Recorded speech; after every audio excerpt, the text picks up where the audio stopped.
नमस्कार बच्चों। इस वीडियो में हम लोग क्वाड्रेटिक इक्वेशन के सॉल्यूशंस के बारे में बिल्कुल बेसिक से समझेंगे, जिसकी शुरुआत हम ग्राफ की बेसिक अंडरस्टैंडिंग से करेंगे। फिर क्वाड्रेटिक पॉलिनोमियल के ज्योमेट्रिकल रिप्रेजेंटेशन को समझकर क्वाड्रेटिक पॉलिनोमियल के जीरोस को समझेंगे और उसका रिलेशन क्वाड्रेटिक इक्वेशन के सॉल्यूशन से करेंगे। इस तरह से हम लोग क्वाड्रेटिक इक्वेशन के सॉल्यूशंस या रूट्स के बारे में समझेंगे। अगर आपको ये वीडियो इंटरेस्टिंग लगती है तो कॉपी पेन उठाइए, फोकस बनाइए और आ जाइए। मिलते हैं म्यूजिक के दूसरी तरफ।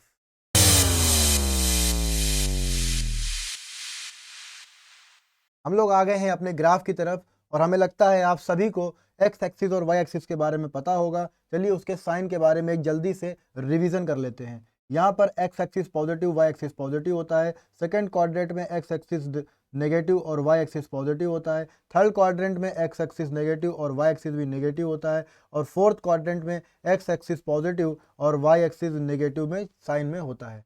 अब जो इम्पोर्टेंट बात है वो यहाँ पर देखने वाली है। सपोज कोई एक इंसान ए है जो एक्स एक्सिस पर खड़ा है। अब अगर ये एक्स एक्सिस पर खड़ा है तो ये वाई एक्सिस में कितना मूवमेंट कर रहा है? क्या ये कोई मूवमेंट कर रहा है? If a man A stands on the x axis, तब ये वाई एक्सिस पर कितना मूवमेंट कर रहा है? तो आपका रिप्लाई क्या आएगा? आपका रिप्लाई आएगा कोई मूवमेंट नहीं कर रहा है। मींस इस ए का अपवर्ड डायरेक्शन और डाउनवर्ड डायरेक्शन में कोई भी मूवमेंट नहीं है। इसका कंक्लूजन ये निकलता है कि एक्स एक्सिस पर आप कहीं पर भी जाइए, वाई एक्सिस में आप कुछ नहीं चलते हैं। और वाई एक्सिस में अगर आप कुछ नहीं चलते हैं, इसका मतलब एक्स एक्सिस पर, पूरे एक्स एक्सिस पर वाई की वैल्यू 0 होती है। ये कंक्लूजन समझ में आता है आपको? सिमिलरली अगर हम वाई एक्सिस पर कोई मूवमेंट करते हैं, अगर हम वाई एक्सिस पर कोई मूवमेंट करते हैं, सपोज हम यहाँ ओरिजिन पे खड़े हैं, हम कभी ऊपर जा रहे हैं, कभी नीचे आ रहे हैं, कभी ऊपर जा रहे हैं, कभी नीचे आ रहे हैं, तो क्या हम एक्स एक्सिस पे कोई मूवमेंट कर रहे हैं? क्या हम लेफ्ट या राइट में कोई मूवमेंट कर रहे हैं? हम लेफ्ट और राइट में कोई मूवमेंट नहीं कर रहे हैं। इसका कंक्लूजन ये निकलता है कि वाई एक्सिस पर एक्स की वैल्यू 0 होती है। इतना बात हमको लगता है आप सब समझ गए होंगे। ये हमने क्यों बताया है, ये बताने की वजह हम आगे समझते हैं। चलिए एक एग्जाम्पल लेते हैं। एक एग्जाम्पल सपोज करते हैं x square minus 4x plus 4। अब आप लोग बताइए ये क्या है? ये पॉलिनोमियल है या इक्वेशन है? बिल्कुल सही कह रहे हैं आप लोग, क्योंकि इसमें इक्वल टू का साइन नहीं लगा है। इट मीन्स ये इक्वल टू का साइन इसमें हमने पहले नहीं लगाया था। इसका मतलब ये एक पॉलिनोमियल है। ये एक पॉलिनोमियल है तो इसको रिप्रेजेंट करने का एक और तरीका, इसको हम ऐसे भी रिप्रेजेंट कर सकते हैं। P x is equal to x square minus 4x plus 4। ये एक हमने क्वाड्रेटिक पॉलिनोमियल सपोज कर लिया। क्वाड्रेटिक पॉलिनोमियल इसलिए क्योंकि इसकी डिग्री 2 है। अब इसको हम ऐसे भी तो लेट कर सकते हैं भाई, लेट ही तो कर रहे हैं हम इसको। ऐसे भी हमने इस पॉलिनोमियल को y के वैल्यू के बराबर लेट कर लिया। अब हमने ऐसा क्यों करा? आप लोग के दिमाग में सवाल आना चाहिए और सवाल बहुत ज़रूरी है। हमने ऐसा इसलिए करा क्योंकि हमारे पास यहाँ पर दो एक्सिस हैं, एक्स एक्सिस और वाई एक्सिस। अब क्यों ना हम इन दोनों एक्सिस को अपने पॉलिनोमियल में इंक्लूड करें। और क्योंकि इस पॉलिनोमियल की वैल्यू किसी पर्टिकुलर वैल्यू के बराबर नहीं दी गई है, इसलिए ये एक वेरिएबल की फॉर्म में हमने इसको लेट कर लिया। कोई भी इसमें प्रॉब्लम नहीं होनी चाहिए मेरे हिसाब से। चलिए अब इसके ज़रा सॉल्यूशन को देखते हैं। अगर हम, आप सबको ये पता है कि सॉल्यूशन कैसे निकाला जाता है, एक बार उसका एक रिवीजन भी आपका हो जाएगा। तो चलिए एक जल्दी से एक सॉल्यूशन, इसके सॉल्यूशन के बारे में देखते हैं। ये हमने एक टेबल बना ली। अब हम लोग एक एक करके वैल्यू रखेंगे और देखेंगे कि हमारी वैल्यूज़ क्या आती हैं। चलिए वैल्यू रख के देखते हैं। अब आप लोग कैलकुलेशन करेंगे और हम, क्योंकि मेरी कैलकुलेशन थोड़ी सी तेज़ है आप लोगों से, तो हम सीधे वैल्यू रखेंगे। आप लोग को समझ में नहीं आएगा तो आप लोग एक एक वैल्यू रख के चेक करेंगे।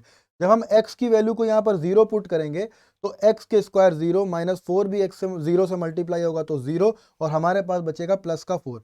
अगर हम x की वैल्यू को 1 पुट करेंगे then we will have 1 minus 4 plus 4। It means minus 4 plus 4 cancel out हो जाएगा तो हमारे पास बचेगा -1। फिर जब हम यहाँ पर x की वैल्यू 2 पुट करेंगे तो 2 का स्क्वायर 4, 4 4 8, और 8 माइनस 4 टू ज़ा 8 यानी 0 यहाँ पर आएगा मेरे पास 0। एक और वैल्यू रख के देखते हैं, 3 रख के देखते हैं। 3 का स्क्वायर 9 और 9 + 4 13, 13 में से 12 जाएगा, सब्सट्रैक्ट होगा तो मेरे पास 1 बचेगा। चलिए एक वैल्यू और रख के देख लेते हैं, थोड़ा फिगर अच्छा बनेगा। अगर हम यहाँ पर 4 रखें तो 4 का स्क्वायर 16, 16 - 16 0, यानी कि यहाँ पर 4 आ जाएगा। तो मेरे पास कोऑर्डिनेट्स क्या आ गए, 0, 4, 1, 1, 2, 0, 3, 1 एंड 4, 4। चलिए इसको ग्राफ पर बना के देखते हैं। अब जब हम इसको ग्राफ पर बनाएंगे तो देखते हैं किस तरह का फिगर हमारे पास आता है। तो पहला कोऑर्डिनेट जो है वो मेरा पहला कोऑर्डिनेट है 0, 4। तो 0, x एक्सिस पर 0 और 4 यानी कि 0, 4 ये वाला पॉइंट हो गया मेरा। नेक्स्ट पॉइंट है 1, 1। तो x एक्सिस पर 1, y एक्सिस पर 1, तो ये हो गया मेरा 1, 1। ठीक है, अगला पॉइंट क्या है 2, 0। तो x एक्सिस पर 2 और y एक्सिस पर 0, यानी कि यही वाला पॉइंट है 2, 0। एक पॉइंट ये हो गया। नेक्स्ट पॉइंट है 3, 3, नेक्स्ट कोऑर्डिनेट है 3, 1। तो x एक्सिस पर 3, y एक्सिस पर 1, तो 3, 1 ये अगला कोऑर्डिनेट हो गया। नेक्स्ट और लास्ट कोऑर्डिनेट जो हमने निकाला है वो है 4, 4। x एक्सिस पर 4 और y एक्सिस पर भी 4, तो ये हो गया मेरा 4, 4। चलिए इसको मिला देते हैं, देखते हैं हमारे पास किस तरह का शेप आ रहा है। जब हम इसको मिलाएंगे तो कुछ इस तरह का शेप बनेगा, कुछ इस तरह का शेप बनेगा। अगर इसको हम और सफाई से बनाना चाहें तो कुछ ऐसा शेप ये बनेगा। बहुत बढ़िया, हमको लग रहा है आपके सभी को लोगों को इस तरह के शेप के बारे में दिख रहा होगा और समझ में भी आ रहा होगा। ये एक इसका ज्योमेट्रिकल रिप्रेजेंटेशन हो गया, किसका, क्वाड्रेटिक पॉलिनोमियल का ज्योमेट्रिकल रिप्रेजेंटेशन। अगर आप लोग को समझ में आ रहा है प्लीज कमेंट करके जरूर बताइए कि आपके समझ में आ रहा है। अब हम अगर इस पर्टिकुलर फिगर के बारे में देखें तो ये फिगर एक्स एक्सिस को टच कर रहा है, और एक्स एक्सिस को कहां पर टच कर रहा है, 2, 0 पे टच कर रहा है। 2, 0 पे टच कर रहा है। अभी अगर हम इस 2, 0 को थोड़ा एक्सप्लोर करें, थोड़ा इसका पोस्टमार्टम करें, तो हम जरा इस 2, 0 पर फोकस करते हैं। इस 2, 0 से हमें क्या समझ में आता है, जरा इसको देखते हैं। ठीक है, अब ये जो 2 है, ये 2 रिप्रेजेंट कर रहा है x की वैल्यू को, और ये जो 0 है ये रिप्रेजेंट कर रहा है y की वैल्यू को। और ये y क्या है, ये y है पॉलिनोमियल की वैल्यू। ये y है पॉलिनोमियल की वैल्यू कहां पर, x की वैल्यू 2 पर। और x क्या है, x इस पॉलिनोमियल में वेरिएबल है। तो हम इसको किस तरह से लिखेंगे, जरा बहुत ध्यान से समझेंगे। इसको लिखने का तरीका क्या होगा, और आप लोगों ने ये पहले पढ़ा भी होगा। P2, x की वैल्यू 2 पर ये पॉलिनोमियल 0 है, ये मतलब है इस पॉइंट का। आपको समझ में आ रहा होगा कि 0 का मतलब क्या है। जीरोज वो वैल्यू है x की जहां पर पूरा पॉलिनोमियल 0 हो जाता है। x की एक ऐसी वैल्यू जहां पर पूरा पॉलिनोमियल 0 हो जाता है, वो 0 ऑफ पॉलिनोमियल कहलाता है। चलिए अब इसके दूसरे एग्जाम्पल को भी समझते हैं। तो हमने अभी इस ग्राफ को समझा, इस ग्राफ के बारे में अभी हमने बहुत डिटेल में समझा। अब आप लोग बताइए कि अगर हमें इसकी मिरर इमेज बनानी है तो मिरर इमेज किस साइड से बनेगी। बहुत बढ़िया, ये नीचे की साइड से आएगा और ऐसे बन जाएगा। ठीक है, अब हम लेट करते हैं कोई एक पॉइंट, अज्यूम कर लेते हैं x पर, ये सपोज अगर डिस्टेंस a होगी तो इसका कोऑर्डिनेट क्या होगा, इसका कोऑर्डिनेट होगा a, 0, क्योंकि x एक्सिस पर y तो 0 होता है और डिस्टेंस ये भी a है, तो पॉइंट इसका भी कोऑर्डिनेट a, 0 ही होगा। अब ये जो a, 0 कोऑर्डिनेट है ये दोनों ही पैराबोला में कॉमन है, दोनों ही पैराबोला में कॉमन है कि नहीं है, बिल्कुल भैया है, ज़रूर है। तो इस तरह से हम देखते हैं कि एक ही कॉमन पॉइंट दो पैराबोला का 0 हो सकता है। यानी x की कोई एक कॉमन वैल्यू, यहाँ पर x की a वैल्यू है, यहाँ पर भी a वैल्यू है, इन दोनों पर वो पॉलिनोमियल 0 बन जाता है। इस तरह से हम देखते हैं कि कोई एक पॉइंट किसी दो क्वाड्रेटिक पॉलिनोमियल का सोल्यूशन 0 हो सकता है। चलिए नेक्स्ट अगर हम आगे बढ़े तो हमारे पास कुछ दूसरे तरह के भी पैराबोला बन सकते हैं, और वो पैराबोला किस तरह के बन सकते हैं जरा ये देखते हैं। इस फिगर में इस फिगर में सिर्फ एक ऐसा पॉइंट था जहां पर पैराबोला ने एक्स एक्सिस को इंटरसेक्ट करा। जिसके दूसरे प्रोबेबल केसेस को समझते हैं। क्या कोई ऐसा पैराबोला नहीं बन सकता? क्या कोई ऐसा पैराबोला नहीं बन सकता जहां पर दो पॉइंट पर ये इंटरसेक्ट हो रहा हो? तो आपका जवाब क्या आएगा? आपका जवाब आएगा यस सर, बिल्कुल बन सकता है। क्यों नहीं बन सकता है? एक पैराबोला ऐसा नहीं बन सकता, बिल्कुल बन सकता है। और इस पैराबोला पे आप देखेंगे कि दो कोऑर्डिनेट्स ऐसे हैं जहां पर पूरा का पूरा पॉलिनोमियल की वैल्यू जीरो हो रही है। पूरे पॉलिनोमियल की वैल्यू जीरो होने का मतलब क्या है? उस पर्टिकुलर पॉइंट पर y जीरो है और यहाँ पर भी देखिए y जीरो है, यहाँ पर भी y जीरो है, यहाँ पर भी y जीरो है। हमें नहीं पता x की वैल्यू क्या है, तो एक अजम्पशन है ना, एक एग्जाम्पल लिया है। लेकिन ये जरूर दिख रहा है कि y वहां पर जीरो है। और y क्या है? उस y को ही तो हमने पॉलिनोमियल के इक्वलेट किया है, वो क्वाड्रेटिक पॉलिनोमियल की बात हो रही है। तो यहाँ पे से हमें दो एग्जाम्पल ऐसे मिले कि दो केसेस ऐसे मिले जहां पर हमारे पास दो कोऑर्डिनेट हैं। दो कोऑर्डिनेट होने का मतलब x की दो वैल्यूज हैं, x की दो वैल्यूज हैं, एक फर्स्ट वैल्यू और एक सेकेंड वैल्यू, जहां पर वो पूरा पॉलिनोमियल जीरो है। इससे पहले वाले केस में x की सिर्फ एक वैल्यू थी, x की सिर्फ एक वैल्यू थी जहां पर वो पॉलिनोमियल जीरो था। चलिए भाई, एक हमने केस देखा जहां पर x की एक वैल्यू है, एक केस देखा जहां पर x की दो वैल्यू हैं। तीसरा केस क्या हो सकता है? तीसरा केस बहुत सारे लोग बोल रहे होंगे जिन्होंने पढ़ा हुआ है कि सर ऐसे बना दीजिए, एक ऐसा भी तो पैराबोला बन सकता है।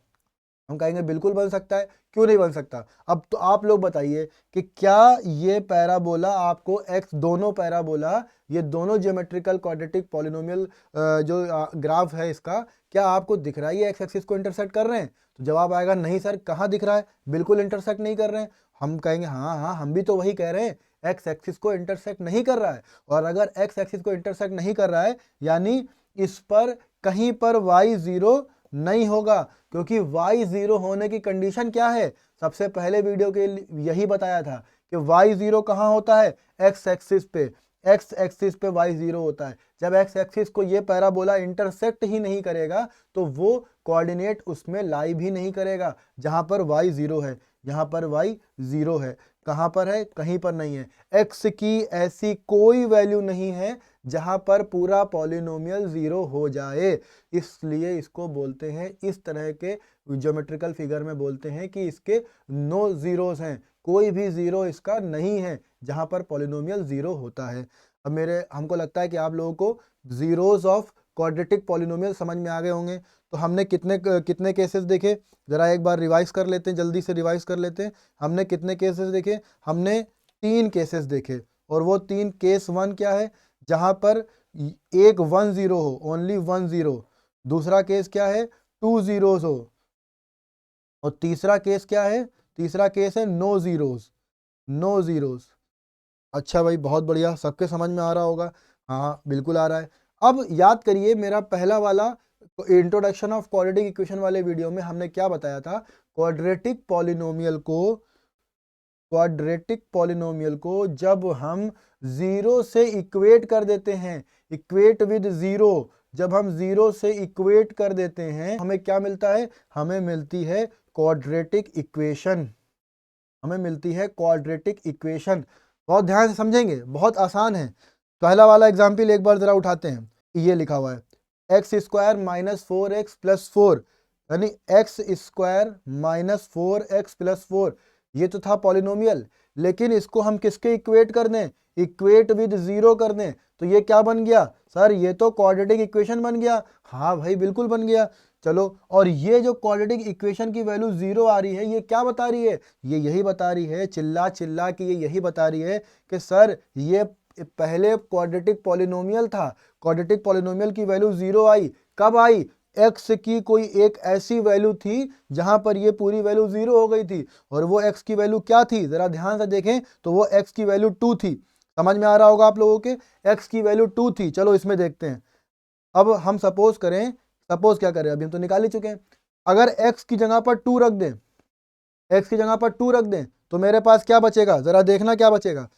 X square minus 4x plus 4, 2, x की जगह पे क्या रख दें? 2, 2 का स्क्वायर माइनस 4 इंटू 2 प्लस 4, 2 का स्क्वायर 4 माइनस 8 प्लस 4, 4 4 8 माइनस 8, 0 आ गया कि नहीं आ गया। अब अगर सोचो कि हमने ये LHS लेके चला होते तो हमारे पास RHS आ गया कि नहीं आ गया। ये LHS है, ये LHS वाला पार्ट है लेफ्ट हैंड साइड, ये RHS वाला पार्ट है राइट हैंड साइड। समझ में आ रही है बात। x की वैल्यू 2 पर LHS और RHS दोनों बराबर हो गए। बोलो भाई, दोनों बराबर हो गए कि नहीं हो गए। जब LHS और RHS x की वैल्यू 2 पर बराबर हो गए तो हम ये क्या कहेंगे, हम कहेंगे सर x की वैल्यू जो 2 है वो इस क्वाड्रेटिक इक्वेशन को सेटिस्फाई करती है। और अगर सेटिस्फाई करती है इसका मतलब ये x की वैल्यू 2 इस क्वाड्रेटिक इक्वेशन का सोल्यूशन है। और इसी को हम रूट्स भी बोलते हैं, इसी को हम सोल्यूशन भी बोलते हैं। और ये जो LHS is equal to RHS वाला कॉन्सेप्ट है इसको बोलते हैं हर सर वेरीफाई तो हो गई वैल्यू। बात समझ में आई। तो हमने देखा क्वाड्रेटिक पॉलिनोमियल, क्वाड्रेटिक पॉलिनोमियल से क्वाड्रेटिक पॉलिनोमियल के जीरो को समझा, और फिर क्वाड्रेटिक पॉलिनोमियल को जब जीरो के इक्वल रखेंगे तो हमारे पास क्या आएगा, क्वाड्रेटिक इक्वेशन आएगी। और क्वाड्रेटिक इक्वेशन जीरो का मतलब क्या है कि पॉलिनोमियल पर x की वो वैल्यू जहां पर पूरी इक्वेशन जीरो हो जाए वही तो जीरो बना देगा, वही उसका सोल्यूशन हो जाएगा। किसका, जब इक्वेशन बनाइए तो फिर हम सोल्यूशन कहेंगे। तो यहाँ से दो बातें निकल के आती हैं। जब हम क्वाड्रेटिक पॉलिनोमियल की बात कर रहे थे तो हम जीरोस की बात कर रहे थे, लेकिन जब क्वाड्रेटिक इक्वेशन की बात करेंगे, जब हम क्वाड्रेटिक इक्वेशन की बात करेंगे तो हम बोलते हैं रूट्स या सॉल्यूशन या LHS और RHS बराबर होने का मतलब क्या है, इसकी वैल्यू सेटिस्फाई हो रही है। ठीक है, तो यहां से कंक्लूजन क्या निकलता है, यहां से कंक्लूजन ये निकलता है कि क्वाड्रेटिक पॉलिनोमियल के जो जीरोस हैं और क्वाड्रेटिक इक्वेशन, ई से इक्वेशन, पी से पॉलिनोमियल, क्वाड्रेटिक इक्वेशन का जो सॉल्यूशन है ये दोनों सेम है, ये दोनों सेम है। और सेम क्यों है ये हमको लग रहा है आप लोग समझ गए होंगे पीछे के पूरी एक्सप्लेनेशन में। बहुत बढ़िया, आप लोग को सब कुछ समझ में आ रहा होगा। अगर आपके समझ में नहीं आ रहा है तो आप कमेंट बॉक्स पे कमेंट करके जरूर बताएं। और अगर हमें इसको जनरलाइज करना है, सपोज करिए हमें इसको जनरलाइज टर्म में लिखना है, तो हम लेट करेंगे ax square plus bx plus c। अगर एक पॉलिनोमियल है और ax स्क्वायर, जहां पर a is not equal to 0, इसका मतलब क्वाड्रेटिक पॉलिनोमियल है। ax square plus bx plus c is equal to 0, जो कि एक क्वाड्रेटिक इक्वेशन है। इसके जीरोस और इसके सॉल्यूशन या रूट्स दोनों ही सेम होंगे। बात समझ में आ रही है, दोनों ही सेम होंगे। बहुत बढ़िया। अगर आपने इस वीडियो से कुछ नया सीखा है तो इस वीडियो को लाइक ज़रूर कीजिए और अपने दोस्तों में इस वीडियो को शेयर कीजिए ताकि वो भी कुछ नया सीख पाएँ। और इस चैनल को सब्सक्राइब ज़रूर कीजिए और जाते जाते बेल आइकन ज़रूर दबा दीजिए। क्यों दबाना है उसकी वजह तो आपको पता ही है, इससे आपको नोटिफिकेशन मिलती रहे। Thank you.